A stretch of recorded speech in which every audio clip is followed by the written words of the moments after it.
സമയം 8:45 കഴിഞ്ഞിറങ്ങി.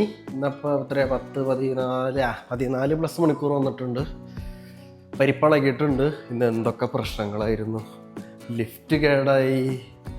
2-3 ആൾക്കാർ, 2-3 ഒരാൾ ഇൻ്റർവ്യൂ ചെയ്തു. 2 ആൾ വരുമെന്ന് പറഞ്ഞു, ഒരാളെ വന്നുള്ളൂ. അതുണ്ടായിരുന്നു. പിന്നെ ലിഫ്റ്റ് ശരിയാക്കാൻ വേണ്ടിയിട്ടുള്ള നാട് മുഴുവൻ പിടിക്കൽ. കാരണം ലിഫ്റ്റ് കേടായി കഴിഞ്ഞാൽ മൊത്തം പരിപാടി മുഞ്ചും. അതായത് മുകളിൽ നിന്ന് സാധനങ്ങൾ താഴെ വരണം, താഴെ സാധനങ്ങൾ മുകളിൽ വരണം. ലിഫ്റ്റ് 24 മണിക്കൂർ പ്രവർത്തിച്ചുകൊണ്ടിരിക്കണം. അതെങ്ങാനും നിന്ന് കഴിഞ്ഞാൽ ആകെ മൊത്തത്തിൽ പെട്ടുപോകും.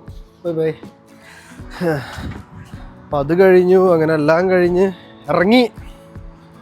എൻ്റെ കണ്ണിൻ്റെ ഒക്കെ ഫ്യൂസ് പോയി. ഞാൻ പൊതുവേ നിങ്ങൾക്കറിയാമല്ലോ, വീക്കെൻഡിൽ പൊതുവേ ഞാൻ കിടന്ന് ഉറങ്ങാറുണ്ടെന്ന്. ഉറക്കവും നടന്നില്ല, ഒന്നും നടന്നില്ല. അതിൻ്റെ ഇടയിൽ കൂടെ നമുക്ക് എടുക്കേണ്ട പ്രൊഡക്ട്സ് ആകെ മൊത്തം കുഴഞ്ഞു കിടക്കുമായിരുന്നു. ഓവറായിട്ട് പ്രൊഡക്ട്സ് വരുന്നതിനനുസരിച്ച് നമുക്ക് പ്രോസസ്സിങ് കറക്റ്റ് ആവാത്തതിന് കൊണ്ട് ആകെ മൊത്തത്തിൽ തേഞ്ഞൊട്ടി കിടക്കുകയാണ്. ആരോട് പറയാൻ.